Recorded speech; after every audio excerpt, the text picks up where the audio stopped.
river runs through the heart of Rochester, New York. The mighty Genesee helped build this industrial city, where corporate giants Kodak and Xerox established their headquarters. But the river is also where a notorious serial killer dumped the bodies of most of his victims, one by one. He became known as the Genesee River Killer. Once you kill somebody, killing somebody else is a snap of a finger. His name is Arthur Shawcross. Over a 2-year period, he instilled fear throughout the city as he murdered at least 11 women. I was convicted of 11, suspected of 19 more, and, I'm not going no farther. He preyed mostly on prostitutes, strangling and suffocating them with his bare hands. They weren't kicking it at all. You hit the pressure point, you don't move. He mutilated some of the bodies and even claimed to have eaten their flesh. I don't know why I did it. It just something that happened in the spur of the moment. That was it.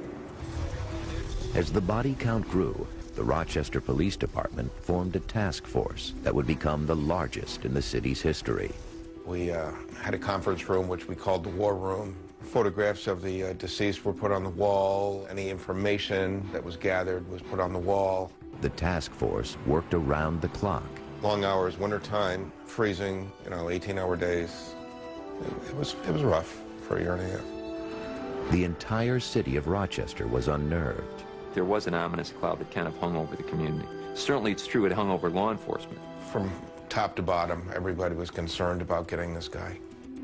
It all began on March 23, 1988, when a hunter stumbled upon a body in Salmon Creek and called police. The victim was identified as 27-year-old Dorothy Blackburn, a known prostitute. An autopsy revealed that she had been strangled. Dorothy was a tough street hooker, and if somebody tried to hurt her, she would fight. She wouldn't take any garbage.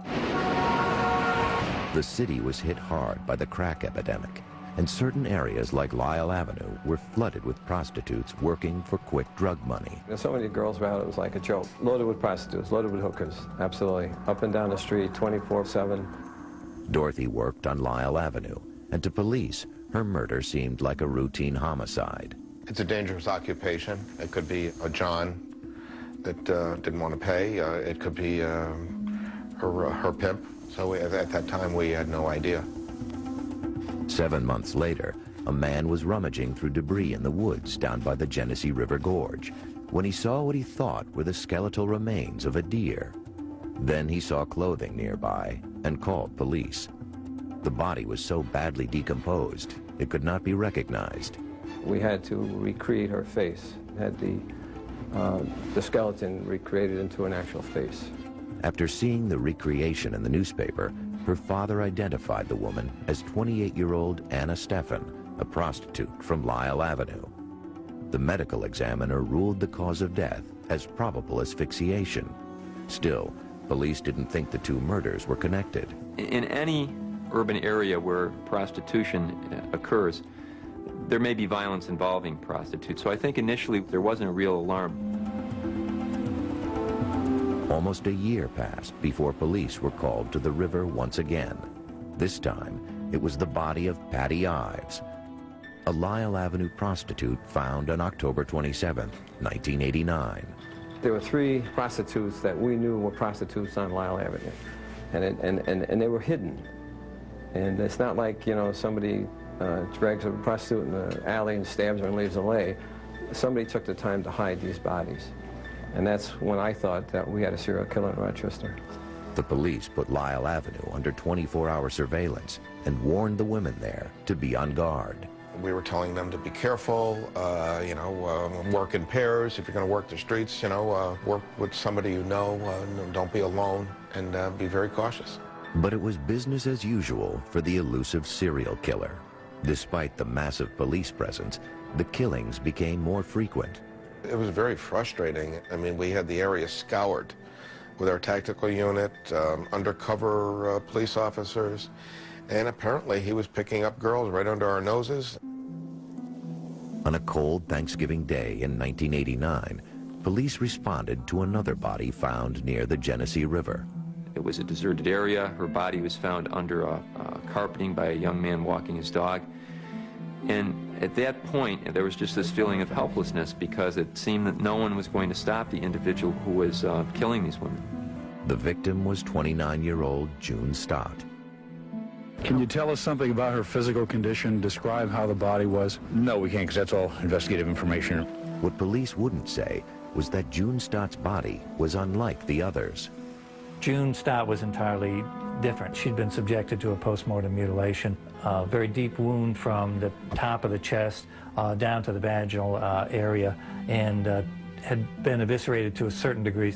It seemed the killer was growing bolder and more disturbed with each victim. The FBI was called in to help create a profile of the suspect. One of the first things we did is go out and take a look at the area, the crime scenes, where the bodies were dumped, get a look at the River Gorge area. They felt that the location of the dump sites was a clue to the killer's identity.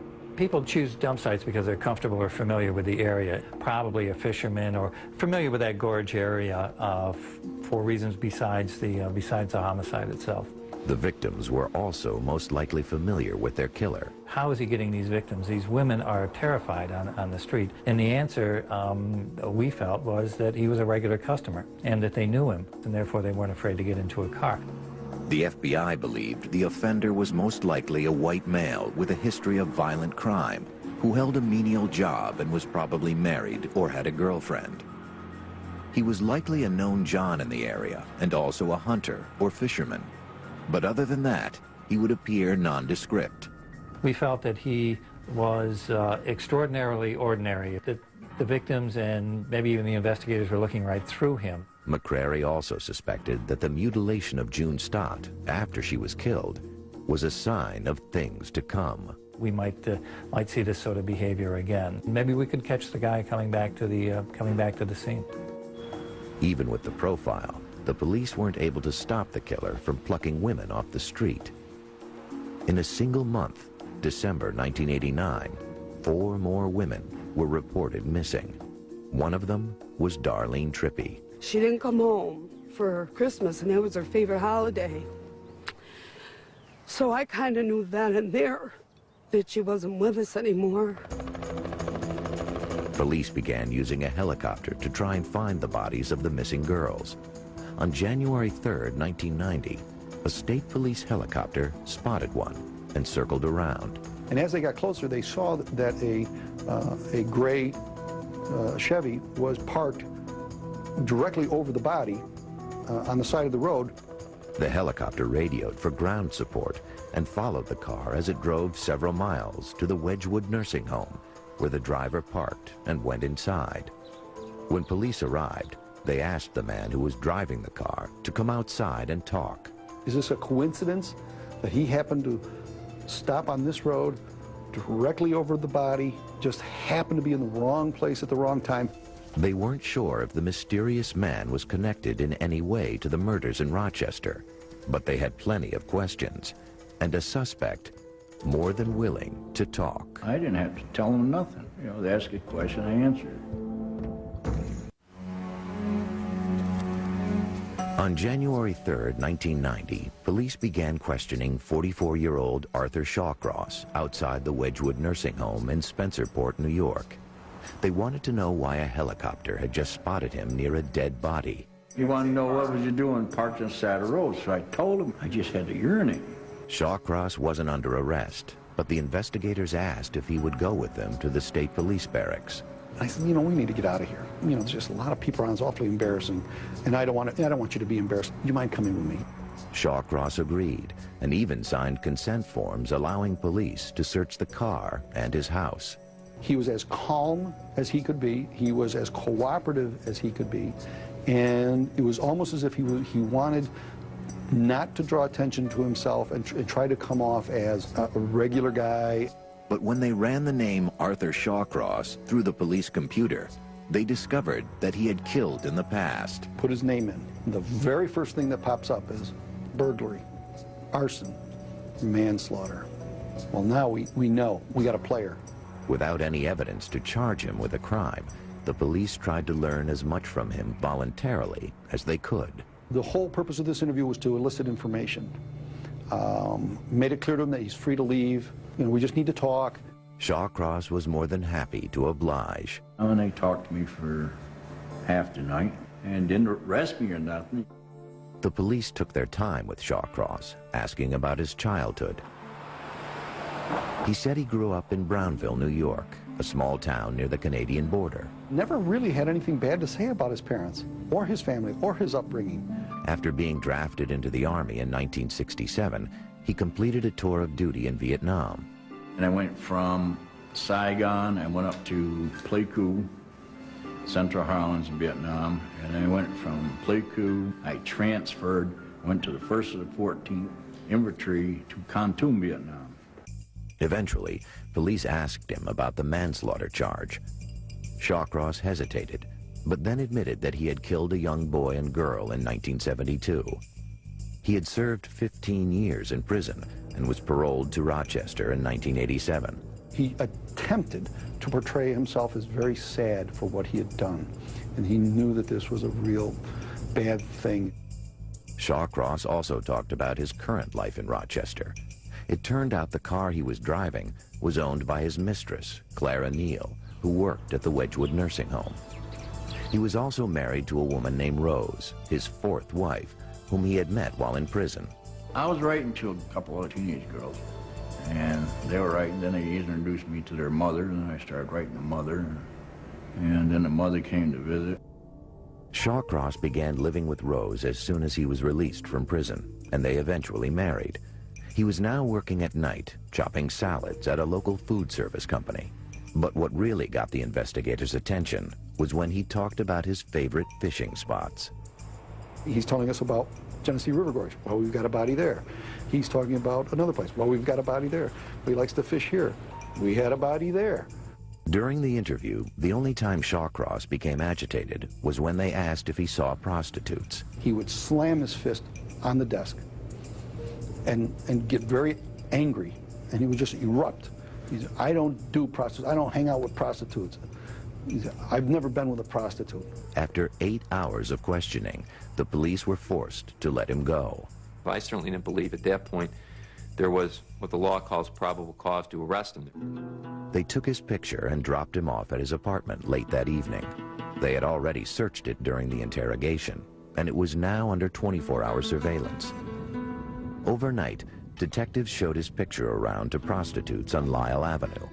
One girl picked him out immediately as being a regular of hers. She knew him as Mitch. I bought a jacket. On the back of the coat, 2-inch letters on the back, it says Mitch. You know, guys, people call me Mitch. You know, I just waved to them. The next day, 2 investigators approached Shawcross on the street and asked if he wouldn't mind answering more questions. I really thought at that point he was going to lawyer up. And when he didn't, I was never more surprised and relieved. If he lawyers up, end game, we can arrest him. Maybe. What, can we make it stick? I don't know. Shawcross got in their car, and they drove to the place where the prostitute said she and Shawcross had sex. I said, do you recall having sex with a prostitute at this location? He said, oh yeah, just once, I forgot.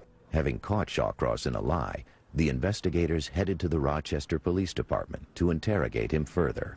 On the way, they passed the area where Shawcross had picked up the prostitute who had ID'd him. They told Shawcross they knew more. And I again informed him this is where you picked up a prostitute, and she's cooperating with us, and that she also saw you with Elizabeth Gibson on the 11 hours before she was killed. Elizabeth Gibson was a prostitute whose body was discovered just a few weeks earlier in the woods by a hunter. The detectives bore down on Shawcross. Explain how you were seen with this girl, Elizabeth Gibson. 11 hours later, her body was found. We have paint chips at the scene. We have tire impressions. At that point, he was asked if anybody else was involved in this, namely his wife, Rose. They started threatening my wife and started threatening Clara. Yeah, finally, I just gave up. He puts his head down and he goes, she's not involved. After only a half hour of questioning, Arthur Shawcross admitted killing Elizabeth Gibson. He had strangled her, and he said the reason being is they were having sex and she scratched his eyes. And he got carried away and suffocated her, strangled her. He didn't mean to kill her, he said, but he was irate because she had scratched his eyes. But it would take 4 more hours till Shawcross came completely clean. Police confronted him with a matching earring from another victim found in his car. Shawcross cracked. I just get a big knot in my chest, and I said, yeah, think to myself, it's over with. The cops gave Shawcross a stack of photographs of dead and missing women. And he went through them like a deck of cards, and he'd sort them out and show us the ones that he was responsible for killing. When it was over, there were 11 pictures in Shawcross's pile. After I admitted to the 11, it was like a big weight fell off me. Almost as shocking as the number of victims was Shawcross's lack of emotion. He showed no remorse. I don't believe he had any conscience at all. Nothing. We asked him, could you give us a reason why you did this? And his reason was just taking care of business. With the Genesee River Killer finally off the street, the entire city of Rochester breathed a sigh of relief. We left the room, and there were probably 40 police officers, commanders and officers, that had tears in their eyes. This was over. But as more details about Arthur Shawcross were revealed, the relief would be replaced by rage. I could not believe that they let him out after killing 2 kids. I was livid, and I still am very angry. It all could have been prevented. We are here today to formally announce the arrest. On January 5th, 1990, officials in Rochester, New York, called a press conference to announce the arrest of the killer who had terrorized their city for 2 years. This investigation has resulted in the arrest of Shawcross in 8 of the murders, and 3 additional murders will be presented to the Monroe and Wayne County grand juries. There was satisfaction that all the hard police work had finally paid off. They didn't see a Thanksgiving. They didn't see a Christmas. They didn't see their families for days on end, but they brought the killer to justice. But there were hard questions as well. Shawcross had killed 2 children. Instead of being locked up for life, he was out walking the streets of Rochester 15 years later. I get tears in my eyes when I think about it. How could a guy kill 2 children and still be walking free? It's obscene. As his trial loomed ahead, his personal history was examined closely to ascertain his life story. We were able to obtain his school records back from Watertown, his military records, his records from the correctional facilities in which he had been incarcerated. And to me, what it painted a picture of is somebody who was antisocial, somebody who was a violent individual. Start sweating. He also underwent a battery of psychiatric interviews to try and make some sense of his grisly crimes. Just a funny feeling, and I strangled with one hand.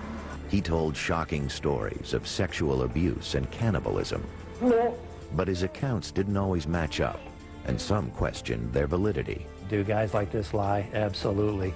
Shawcross claims that starting at a young age, he was sexually abused by his mother and one of her friends. Things happened in my house when I was 4, 7, 9, between my mother and who I thought was my aunt, was my mother's girlfriend, right?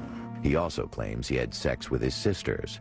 Me and Jeannie, we were 9 or 10, and I'd do things with Jeannie. I did it once with Donna, once with my cousin Sandra, a couple of times with my cousin Linda. He wrote to one of his psychiatrists to have engaged in sexual acts with a wide variety of not only people but animals. But all of Shawcross's family members have vigorously denied the allegations. He claimed to be abused by a wide variety of individuals. The only one's word for that was Arthur Shawcross.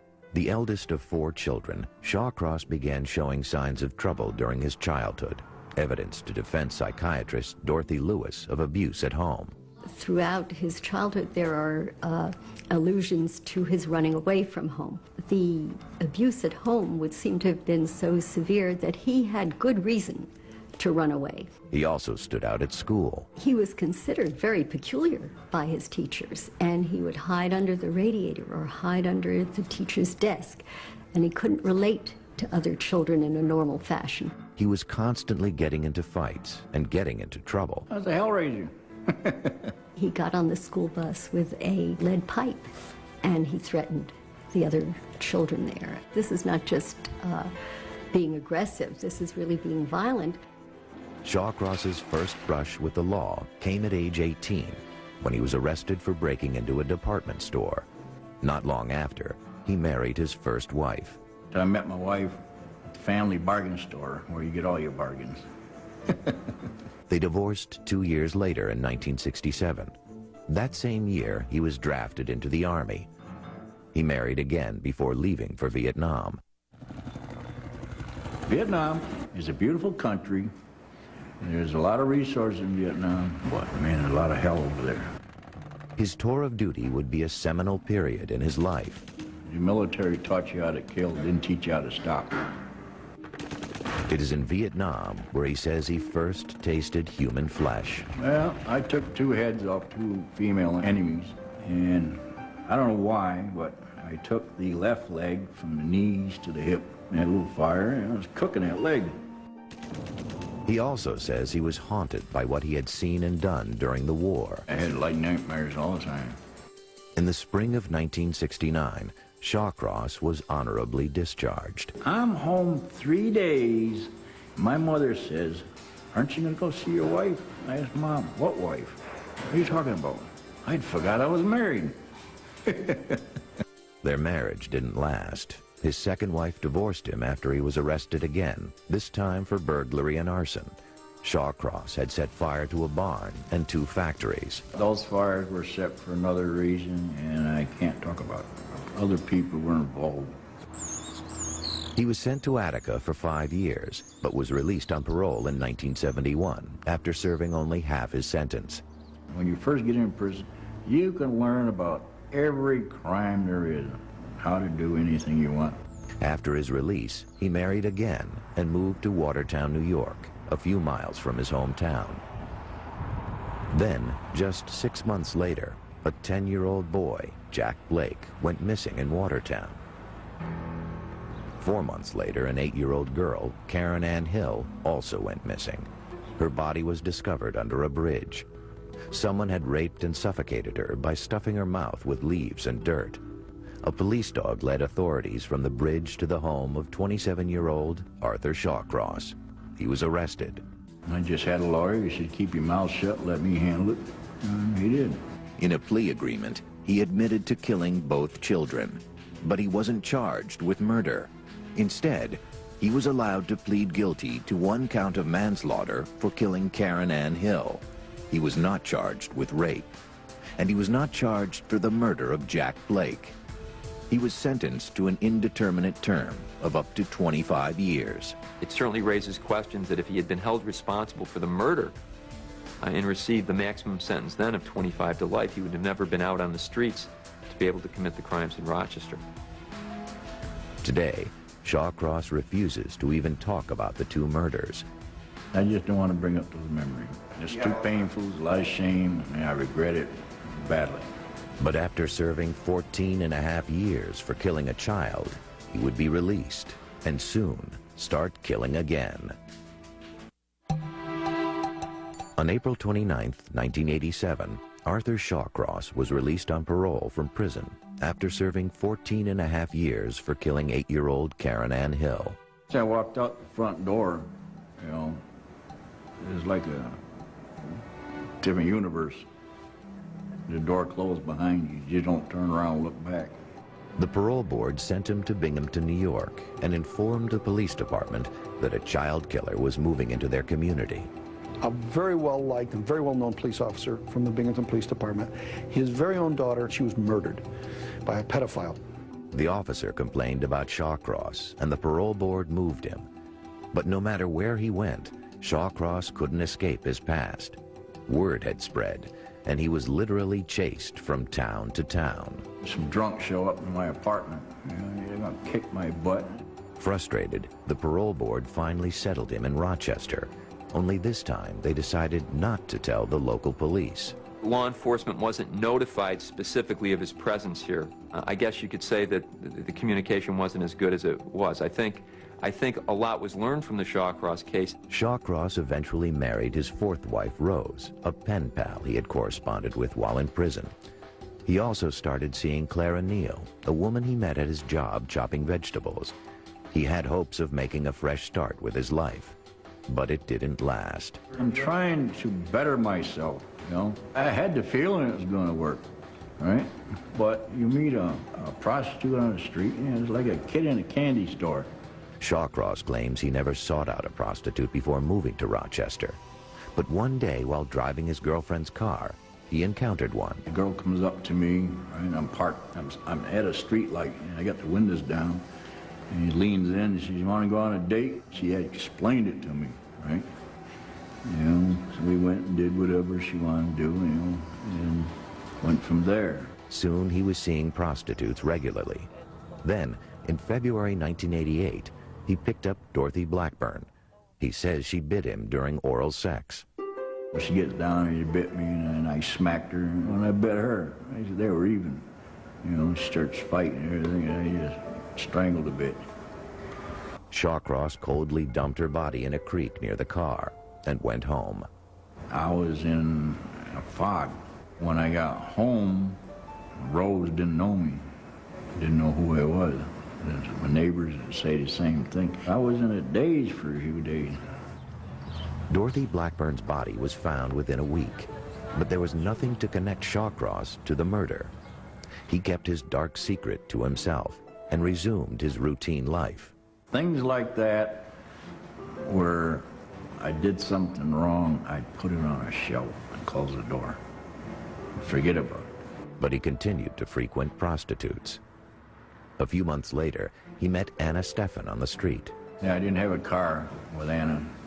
I was walking up Lake Avenue, and this girl comes up, you know, right out of the blue, tell me what she wanted, you know. And I said, okay, let's go. They went into the woods down by the gorge to have sex. And when she got her clothes off, they strangled her right there. Her skeletal remains were found about 2 months later in a pile of debris next to the river. He was careful to isolate his victims, carefully to secrete their bodies. That perhaps contributed to him being able to remain out as long as he did. After murdering Anna Steffen, Shawcross didn't kill again for almost a year. You know, I wasn't seeing too many prostitutes on that side of the river. But old habits died hard. Shawcross resumed his killing spree in June 1989. 59-year-old Dorothy Keeler was a homeless woman he had befriended several months earlier. I got no place to live, you know, it was near wintertime. I said, well, I'll tell you what. And he said, you clean my apartment for me and my old lady. And I said, I'll give you $4 an hour and you can live there. But Shawcross says when she started to steal from him, things got ugly. One day we went down to Genesee River, and we were talking about it. And we got mad, and I just picked up a log that was sitting there and whacked her. And she went down like a cold stove steer. He was just as comfortable killing people he knew as he was in killing strangers, and he had no guilt, no remorse, no empathy about any of that, and those are the hallmarks of a violent psychopath. Soon, Shawcross was killing more frequently, even as the task force set up to catch him swelled to nearly 100 officers and detectives. This is exciting for him. It's proving that he's smarter than the rest of us. It's very intoxicating, and they like it, and they just escalate and go at it more and more frequently. Before 1989 came to a close, he would take the lives of 8 more women. Well, I was finishing up, and I was just looking for the rest of them. By November 1989, Arthur Shawcross had killed 4 women in Rochester, New York, in just under 2 years. The only thing I can figure, once you kill, it's easier than on. You know, you don't forget it. Over the next 2 months, he took the lives of 7 more. I'm finding them quicker. You know, it's on my mind, you know. Almost all his victims were prostitutes from Lyle Avenue. I mean, what do prostitutes represent? Well, there's sex. And so the guy, by killing prostitutes, clearly is indicating he has a real dilemma in this area, a real problem, serious problem with this. The Street of Sin had become Shawcross's hunting ground. I just figured I'm going back in that area and get the rest of them. The police set up a dragnet to try and catch the brazen killer. They had undercover details among the prostitutes. They interviewed the prostitutes. They issued cautions to the prostitutes. But as the bodies kept turning up, there was this feeling of helplessness on whatever we seem to do is not leading to a positive result. The task force checked to see if any violent felons had been released to the Rochester area, but Shawcross's name never surfaced. He was brought into Rochester more or less secretly. Nobody was, really, nobody was notified. Shawcross knew the cops were actively searching for the killer, but that didn't stop his rampage or even slow him down. When you're doing things like that, you don't think about it. It's just instant. I think after a while it became a game. He evaded capture for 2 years. I think while Arthur Shawcross was not book smart, I think he was very street savvy. Shawcross was known to frequent Dunkin' Donuts where police officers assembled, maybe keeping his ear to the ground. So we're sitting there conversing, and he's pointing out all the decoys. The women were aware they were being targeted and had their guard up.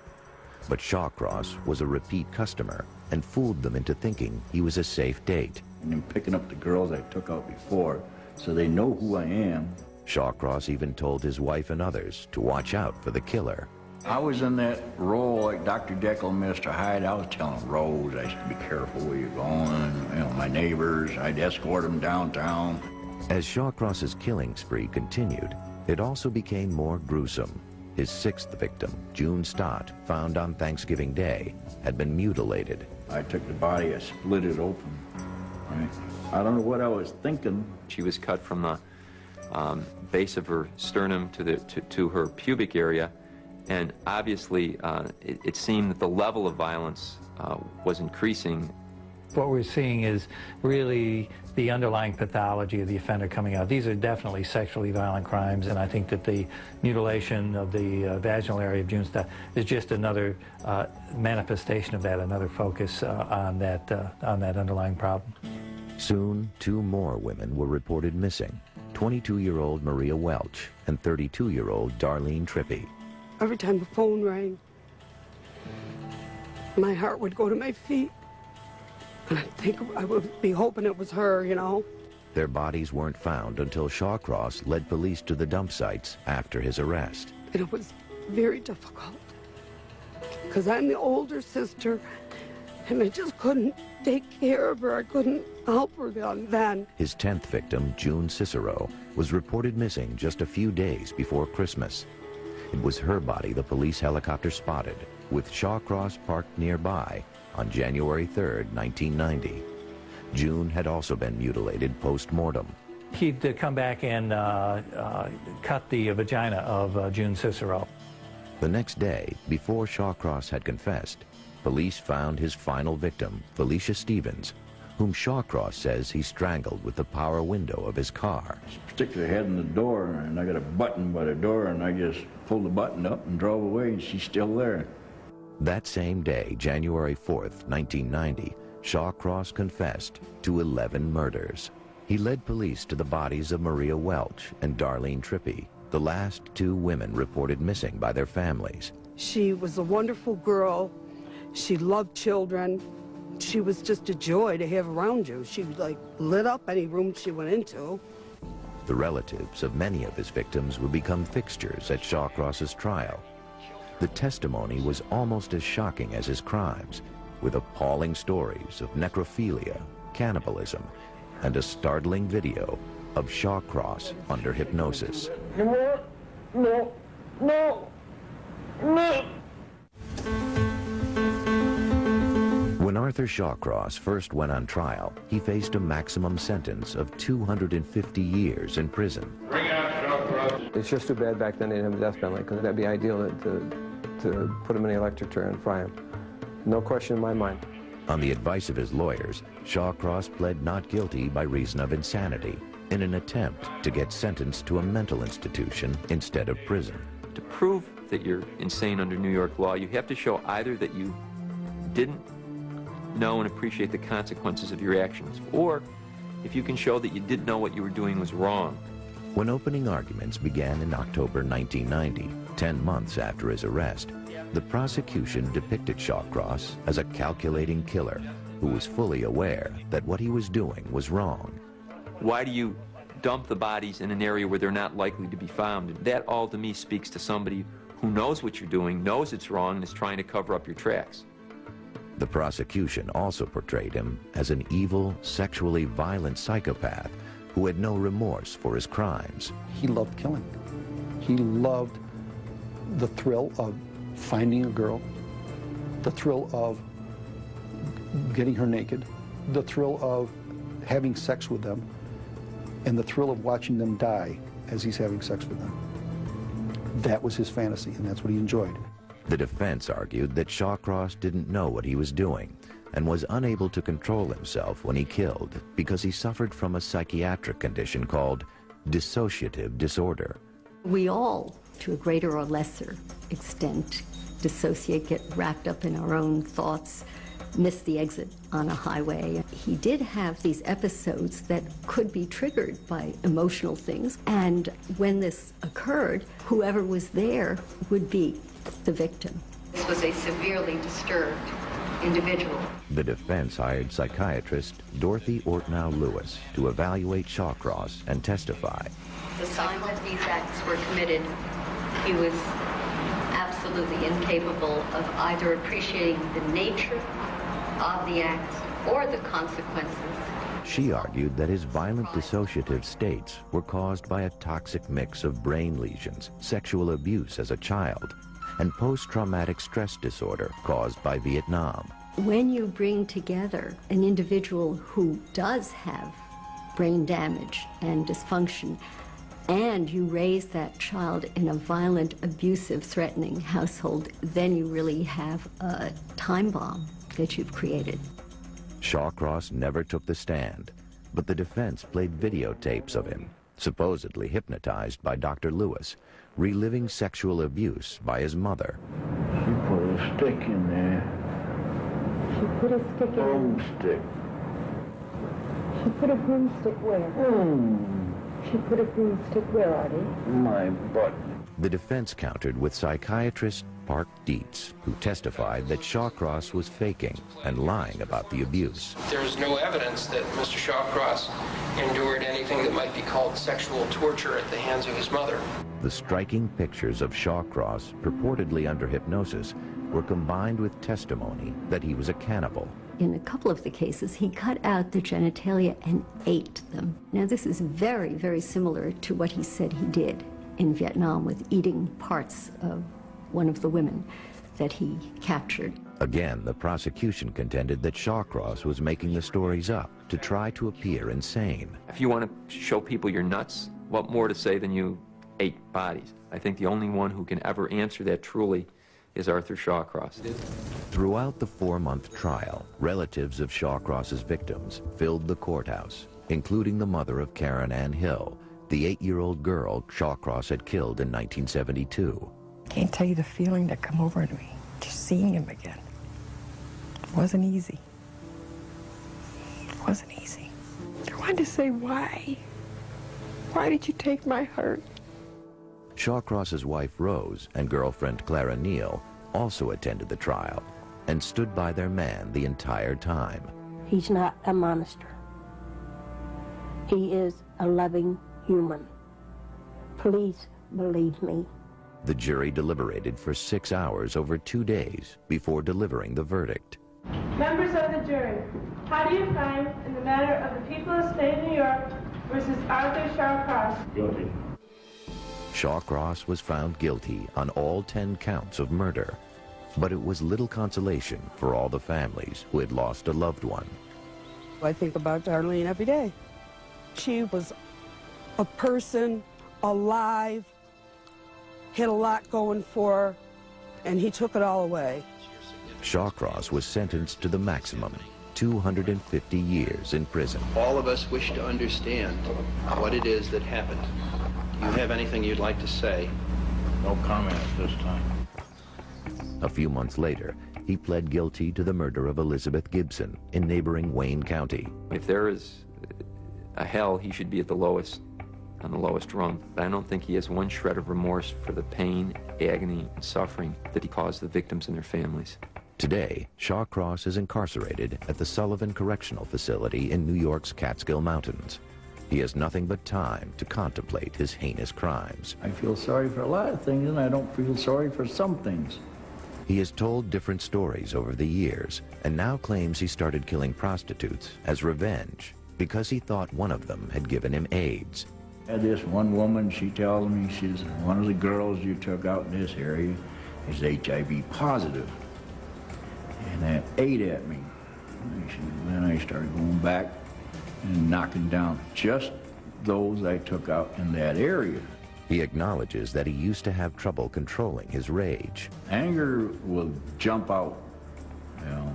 I can control it now. I couldn't control it back then. When I first got here, you know, I was angry all the time, but over the years I mellowed out. But Shawcross also says that if given the chance, he might kill again. Nobody knows what will happen tomorrow until it gets here. Tomorrow never shows up. You can learn from your past. You can't learn from what's going on in the future. Nobody knows it. Clara Harris did kill her husband, but to what degree is she responsible? Why are kids killing at such an alarming rate?